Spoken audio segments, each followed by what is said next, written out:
بسم اللہ الرحمن الرحیم۔ السلام علیکم ورحمۃ اللہ وبرکاتہ۔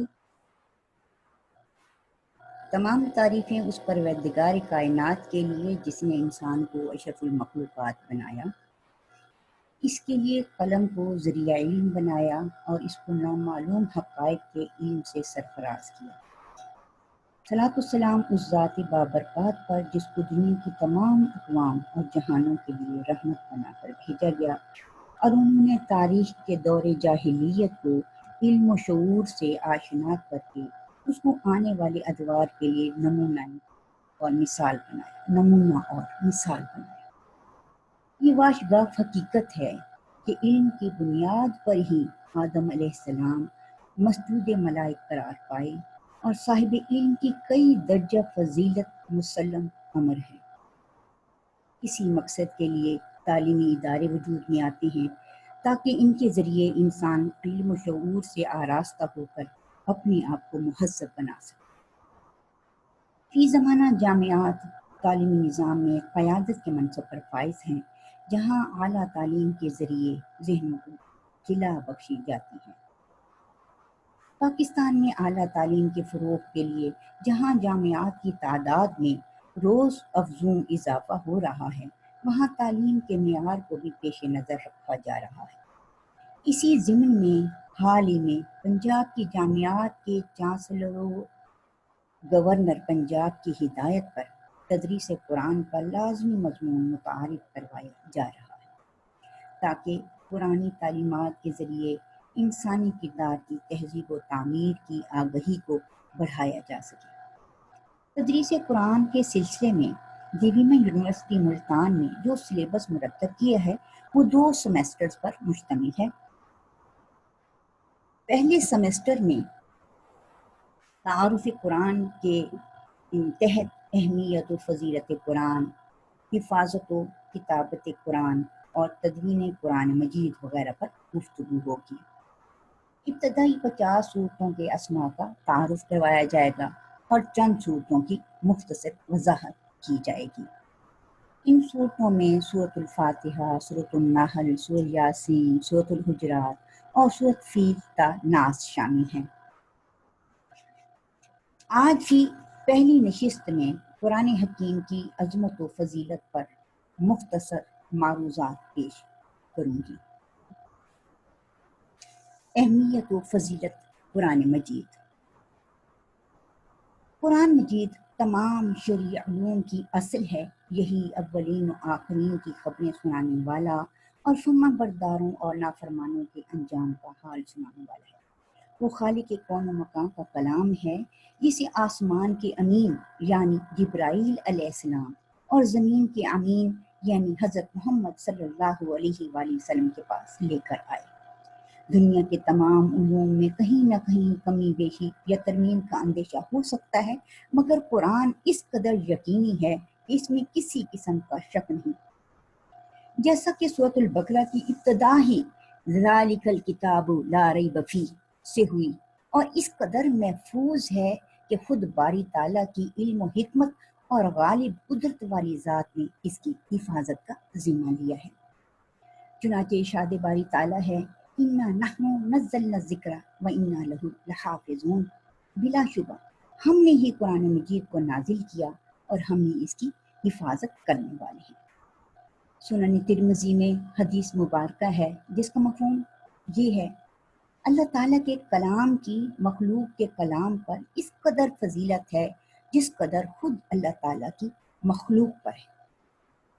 قرآن کریم کی فضیلت و اہمیت کا اندازہ اس بات سے لگا سکتے ہیں کہ سورہ بنی اسرائیل میں اللہ تعالیٰ کا ارشاد ہے کہ اگر تمام جن و انس جمع ہو جائیں اور کوشش کر لیں کہ قرآن کی مثل لے آئیں تو وہ ہرگز نہ لا سکیں گے۔ یہاں تک کہ سورہ بقرہ میں آیت نمبر 23 میں منکرین کو صرف ایک سورت کے مانند کلام پیش کرنے کا چیلنج بھی دیا گیا، مگر کوئی بھی اس کی مثل نہ لا سکے۔ اسی وجہ سے قرآن حکیم کو معجزہ یعنی اس جیسا کلام پیش کرنے سے عاجز کرنے والی کتاب کہا جاتا ہے۔ قرآن پاک کے جو دلائل ہیں اعجاز کے، وہ دلائل اعجاز علمی لحاظ سے معجزہ، فصاحت و بلاغت کے لحاظ سے معجزہ اور غیب کی خبروں کے لحاظ سے معجزہ۔ اور بھی قرآن پاک کے معجزات ہیں، لیکن ہم ان تینوں کو زیر بحث لاتے ہیں۔ علمی لحاظ سے معجزہ، قرآن مجید علمی حقائق کا خزانہ ہے۔ اس سے بہتر یا کم از کم اس جیسے حقائق پیش کرنے سے دنیا علم عاجز ہے۔ فصاحت و بلاغت کے لحاظ سے معجزہ، نزول قرآن کے وقت عرب میں بے شمار فصیح اللسان خطیب و شاعر تھے، جن کو اپنی زبان پر نہ صرف عبور تھا بلکہ صاحب طرز ادیب تھے۔ نزول قرآن کے بعد اس کے سامنے عربی زبان کے تمام ماہرین کی بلاغت اور فصاحت ہیچ ہو گئی اور انہیں اس کا اعتراف کرنا پڑا۔ عربی ادب میں 7 شاہکار قصیدے ہیں جو 7 معلقات کہلاتے ہیں، بہت معروف ہیں، جن کو روایت کے مطابق سونے کے پانی سے کتان کے کپڑے پر لکھ کر خانہ کعبہ کے پردے سے لٹکا دیا جاتا تھا۔ ان میں سے ایک قصیدہ لبید نامی شاعر کا تھا۔ وہ جب مسلمان ہوا تو اس نے شاعری ترک کر دی اور کہا کہ جب سے اللہ تعالیٰ نے مجھے سورہ بقرہ اور آل عمران سکھائی ہے تو اب مجھے شعر کہنا موزوں نہیں۔ غیب کی خبروں کا اعلان کرنے کے لحاظ سے معجزہ، ہم دیکھتے ہیں کہ قرآن مجید غیب کی خبروں کے لحاظ سے معجزہ بھرا پڑا ہے، انسانی مشاہدات اور مطالعات سے ماورا۔ یہ اس امر کا بیان ثبوت ہے کہ یہ ایک ایسی ہستی کی طرف سے نازل ہوئی ہے جو ہر بات کو اس کی جزیات سمیت جاننے والا اور مکمل آگاہ ہے۔ بعض وہ خبریں ہیں جو ماضی سے تعلق رکھتی تھیں اور رسول کریم صلی اللہ علیہ وآلہ وسلم کو ان خبروں کے معلوم کرنے کا کوئی ذریعہ نہ تھا۔ بعض وہ خبریں ہیں جو مستقبل سے تعلق رکھتی تھیں، جیسے فرعون کی لاش سے متعلق خبر تھی۔ یہ اس زمانے کی خبر ہے جب کسی کے تصور میں یہ بات نہیں آ سکتی تھی کہ فرعون کی لاش محفوظ بھی ہو سکتی ہے۔ قرآنی علوم کے بنیادی عنوانات جو ہیں ان کو ہم 4 بنیادی عنوانات کے تحت تقسیم کرتے ہیں۔ سب سے پہلے ہے روحانی علوم، تھیالوجیکل سائنسز، جن میں خدا کی توحید اور صفات کا علم، تعلق باللہ کا علم، مبدأ اور معاد کا علم یعنی آغاز و انجام، اخلاق فاضلہ یعنی بہترین اخلاق کا علم اور عبادات کا علم وغیرہ شامل ہے۔ معاشرتی علوم، سوشل سائنسز، جن میں عمرانیات، سوشیالوجی، سیاسیات، پولیٹکس، معاشیات، اکنامکس، تمدن، سویلائزیشن، نفسیات، سائیکالوجی اور باہمی مکالمہ و مباحثہ کے علوم، ڈیبیٹنگ سائنسز وغیرہ شامل ہیں۔ سائنسی علوم، نیچرل سائنسز، جن میں فضائیات، اسٹرانومی، علم کیمیا، کیمسٹری، علم طبیعیات، فزکس، علم الجبال، اوروگرافی، علم طبقات الارض، جیالوجی وغیرہ شامل ہیں۔ علوم لسانیہ، لینگویجز سائنسز، جن میں فضائیات، اسٹرانومی، علم کیمیا، کیمسٹری، علم طبیعات وغیرہ شامل ہیں۔ علوم لسانیہ، لینگویجز سائنسز میں، جن میں عربی گرامر کے علوم، صرف و نحو، معانی و بیان وغیرہ شامل ہیں۔ قرآن مجید میں اللہ تعالیٰ نے اس کی حفاظت کا نہ صرف ذمہ لیا بلکہ اس کو ایسی کتاب قرار دیا جس میں ہر چیز کا مفصل بیان ہے۔ اللہ تعالیٰ قرآن پاک میں فرماتے ہیں، اور ہم نے تم پر ایسی کتاب نازل کی ہے اس میں ہر چیز کا بیان ہے اور مسلمانوں کے لیے ہدایت اور رحمت اور بشارت ہے۔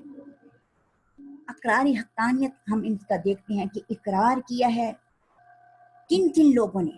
مسلمان تو مسلمان کائنات کا یہ واحد دین ہے جس سے نہ صرف اس کے ماننے والوں نے بلکہ دیگر انصاف پسند اہل علم نے بھی اس کی حقانیت کو تسلیم کیا۔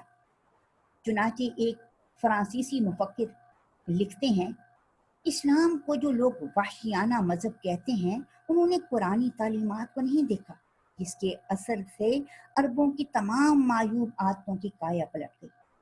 مسٹر ٹامس کارلائل اپنی کتاب میں لکھتے ہیں، اسلام کا قوم عرب کے حق میں گویا تاریکی میں روشنی کا آنا تھا۔ عرب کا ملک سب سے پہلے اس کے ذریعے زندہ ہوا۔ جارج سیل لکھتے ہیں قرآن کریم بلا شبہ عربی زبان کی سب سے بہتر اور سب سے مستند کتاب ہے. کسی انسان کا قلم ایسی معجزانہ کتاب نہیں لکھ سکتا اور یہ مردوں کو زندہ کرنے سے بڑھا ہوا معجزہ ہے. جان ریسٹ کہتے ہیں جب قرآن مجید پیغمبر کی زبان سے منکر سنتے تھے تو بے تاب ہو کر سجدے میں گر جاتے اور مسلمان ہو جاتے. ولیم میور اپنی کتاب دا لائف آف محمد میں لکھتے ہیں اس بات کی تسلی بخش اور قابل اطمینان اندرونی اور بیرونی شہادت موجود ہے کہ قرآن اس وقت بھی ٹھیک اسی شکل و صورت میں محفوظ و معمون ہے جس حالت میں حضرت محمد صلی اللہ علیہ وآلہ وسلم نے اس کو دنیا کے سامنے پیش کیا تھا. مختصر یہ کہ قرآن مجید مسلمہ طور پر عزت و عظمت والی کتاب ہے جسے خالق کائنات نے اپنے نبی صلی اللہ علیہ وآلہ وسلم پر نازل فرمایا اور اس کی حفاظت کا خود ذمہ لیا. اور ایسی کتاب جو ہر دور کے انسانوں کے لیے ان کی حقیقی کامیابی کا پیغام لے کر آئی ہے. حفاظت قرآن مجید. قرآن حکیم کی حفاظت کا خود اللہ تعالیٰ نے ذمہ لیا ہے. ارشاد باری تعالیٰ ہے انا نحن نزلنا الذکر وانا لہ لحافظون. سورۃ ہجر میں اللہ تعالیٰ ارشاد فرما رہے ہیں بے شک یہ کتاب نصیحت ہم نے اتاری ہے اور ہم اس کے نگہبان ہیں.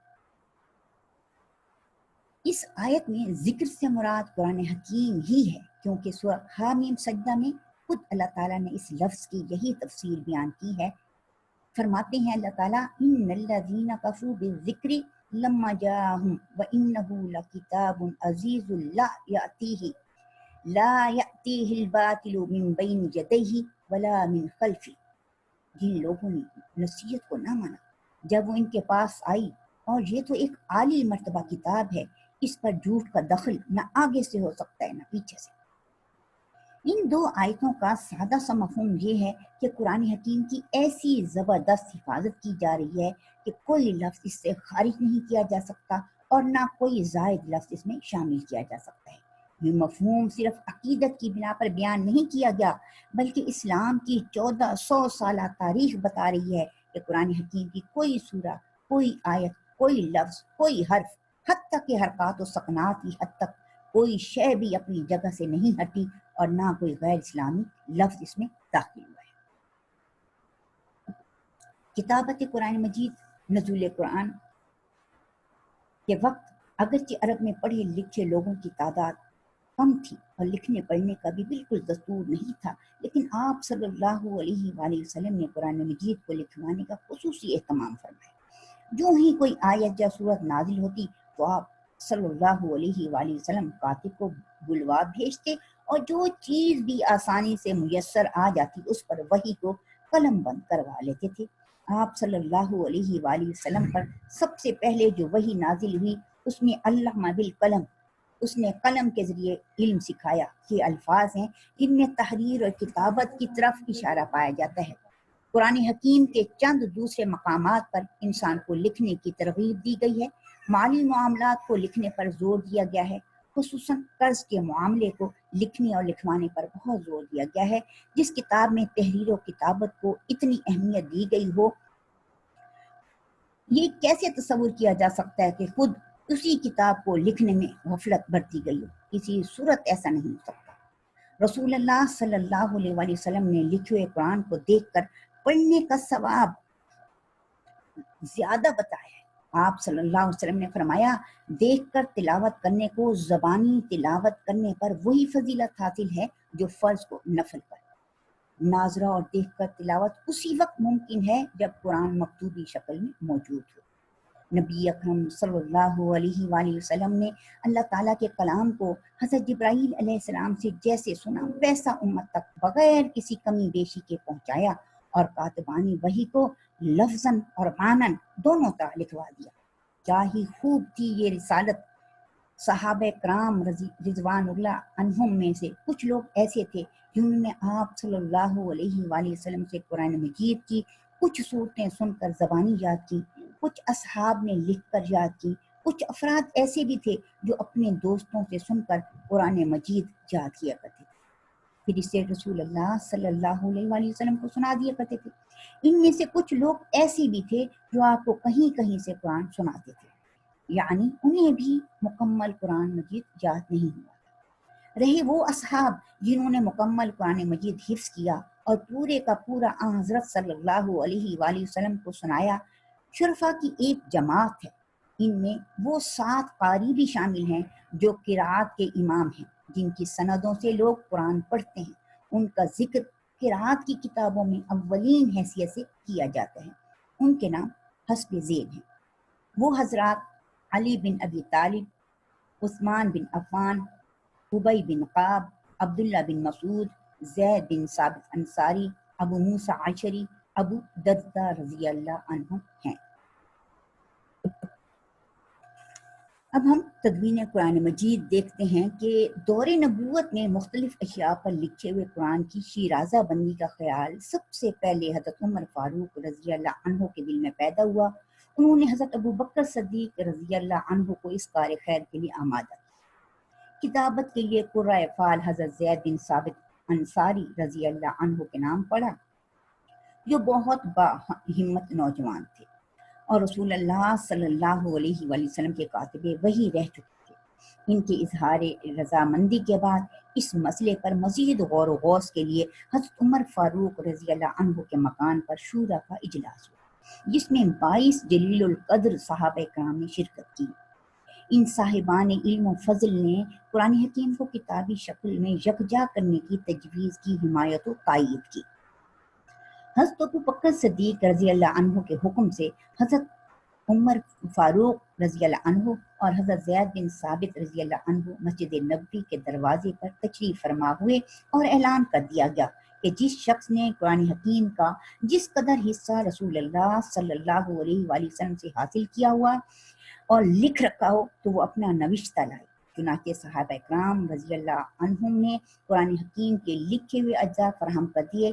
ہر تحریر کے ثبوت کے لیے 2 معتبر گواہ پیش ہوتے، حفاظ اس کی تصدیق کرتے، اور جب حضرت زید بن ثابت رضی اللہ عنہ مطمئن ہوتے اس حصے کو قرآن مجید میں لکھ لیا جاتا تھا۔ اس طرح مکمل قرآن کی کتابت پر 1.5 سال صرف ہوا۔ اس نسخہ قرآنی کو اس ترتیب کے مطابق لکھا گیا تھا جو حضور صلی اللہ علیہ وآلہ وسلم پر آخری مرتبہ پیش ہوا تھا۔ اس کو عرضۂ اخیرہ کہا جاتا ہے۔ حضرت ابو بکر صدیق رضی اللہ عنہ کے دور میں اس طرح قرآن حکیم کو نہایت احتیاط سے محفوظ کر لیا گیا۔ حضرت علی کرم اللہ وجہہ نے قرآن حکیم کی اس عظیم خدمت پر حضرت ابو بکر صدیق رضی اللہ عنہ کے لیے دعائیہ کلمات ارشاد فرمائے۔ ان کے الفاظ یہ ہیں: ابو بکر صدیق رضی اللہ عنہ پر اللہ کی رحمت ہو، قرآن حکیم کو جمع کرنے میں سب سے بڑے اجر کے حامل تھے۔ وہ پہلے شخص ہیں جنہوں نے قرآن حکیم کو 2 تختیوں کے درمیان اکٹھا کر دیا ہے۔ اس نسخہ کو مصحف یا مصحف امام کہا جاتا ہے، جو حضرت ابو بکر صدیق رضی اللہ عنہ کی وفات کے بعد حضرت عمر فاروق رضی اللہ عنہ کے پاس رہا۔ ان کی شہادت کے بعد ام المومنین حضرت حفصہ رضی اللہ عنہ کی حفاظت میں رہا۔ بعد میں حضرت عثمان رضی اللہ عنہ نے اسی مصحف کی متعدد نقول تیار کروا کے مختلف صوبوں کی طرف روانہ کی تھی اور تمام امت کو اس پر اکٹھا کر دیا تھا، جن میں سے چند ایک اب بھی دنیا کے مختلف میوزیم میں محفوظ ہیں۔ تو یہ قرآن حکیم کا تعارف تھا، جس میں ہم نے تدوین، حفاظت، اہمیت، ضرورت سب کا ایک مختصر سا جائزہ لیا ہے۔